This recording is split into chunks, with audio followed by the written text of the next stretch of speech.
Welcome to the Everyday Mom Challenge. Today I want to talk with you guys about finding the gap for your research. And I did a previous video on it, but now I want to actually take you through it step by step so I can point it out for you. And I think this might make it even better. So it is imperative that you have your gap, as your professors or chair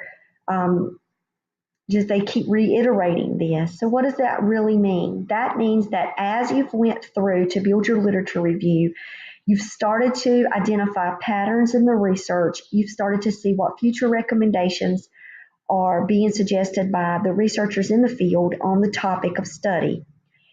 There you go. You got your gaps now. You got to go and locate those. So let's go. I'm going to show you how to do it. We'll go back and do some organizational tips with you later. So as you see, these are all of my gap articles that I found that supported my topic. Now, where I attended college at GCU, they recommend having at least 5 articles that support the gap. I knew that I needed to have multiple articles just to cover myself, make sure that I knew what I was doing. So you can see, look, wow, another one. I know I'm a little corny, right? This Pets was my foundational work.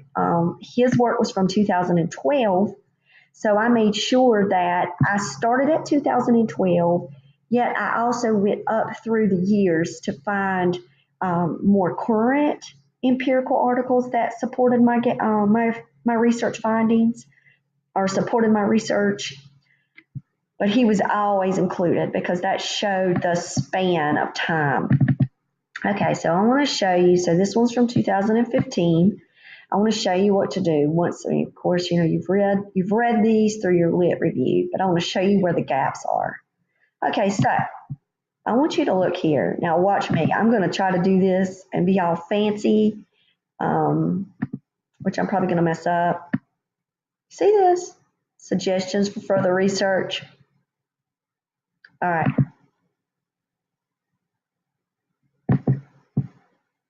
I want you to understand that this is it. I'm trying to draw my little heart because this is where your love happens with your research. You need to make sure that you have suggestions for further research. This tells you that, okay, it's okay for you to do this topic. Researchers are out there saying more is needed on this. Okay. And of course, my research did multiple pathways because I used Seligman's PERMA model. So this actually was like perfect. It was like ding, ding, ding, ding, you're a winner. Okay, so that's how you find the gap. Now let me see how I can cut this little pin off because I don't know how. Pin, stop working. Stop working, pin. No, I don't know how. Cut it off. Okay, so let's get to another one. I'm just picking one. 2014. Scrolling down, scrolling down, scrolling down, scrolling down. Go to discussion. Let's see if I find something in this one because I know it's got to be here. Or I wouldn't have it in my gap folder. Look on there. You look at all of this section. I'm going to stay away from that pen. That pen was a little scary for me. Look at this. Future researchers may examine the relationships. Okay. And if you look here, future research also asked for me to check this out, which I did in my study.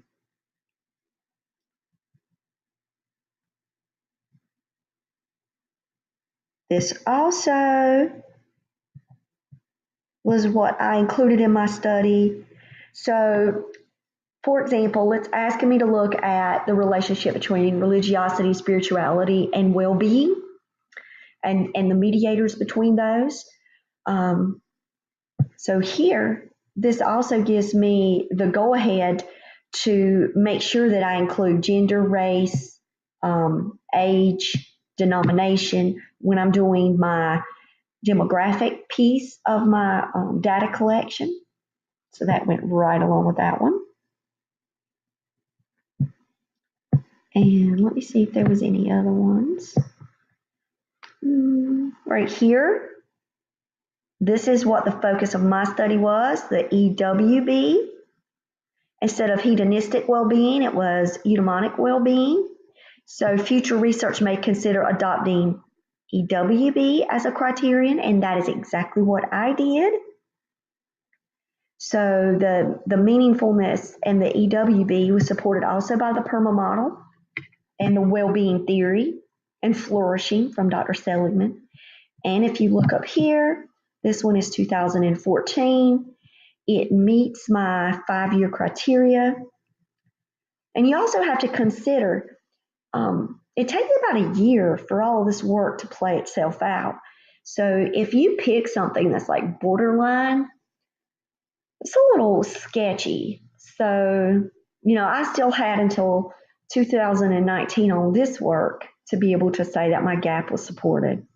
So that's why it was important that I continue to search for gap articles. Once I found pets in 2012, that was the article that really sparked my interest in single mother well-being and well-being as it related to the PERMA model too. In general, I started seeing all the patterns and the tying in together.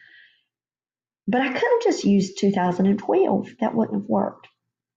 So I would suggest that you continue to look and do like I did and just go through and find as many articles as you can.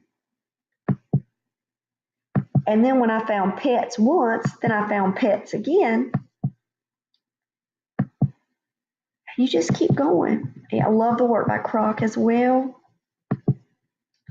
And as you can see, all of these built my gap.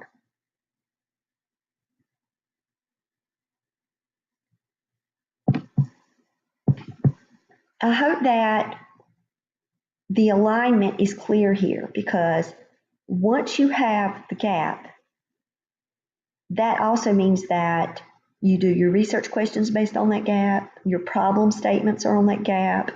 You then have to align your data collection based on the gap. I mean, it's all based on whatever these researchers tell you to do. So even though we might walk into writing our dissertation with all of these lofty, I'm going to, carve out this new unique study. No, that's not what we're doing here. We're building on the work of other researchers in the field. And if you don't have where a researcher recommends the further study, then you don't have a study for yourself. So spend that time now going through and building up your folders for your gap. Make sure that, you pull out it explicitly, you state it explicitly in your work, and then everything else will just fall into place. And then you'll have that confidence that you need to be able to express it verbally and in written form, that your research is valid, your research has purpose and meaning, and it will contribute and advance the scientific knowledge in the field. All right, if you have any questions, just comment below. And I hope that this tutorial has been helpful. And I'll continue to make additional dissertation folders. But good luck, and I'll be praying with you. Bye.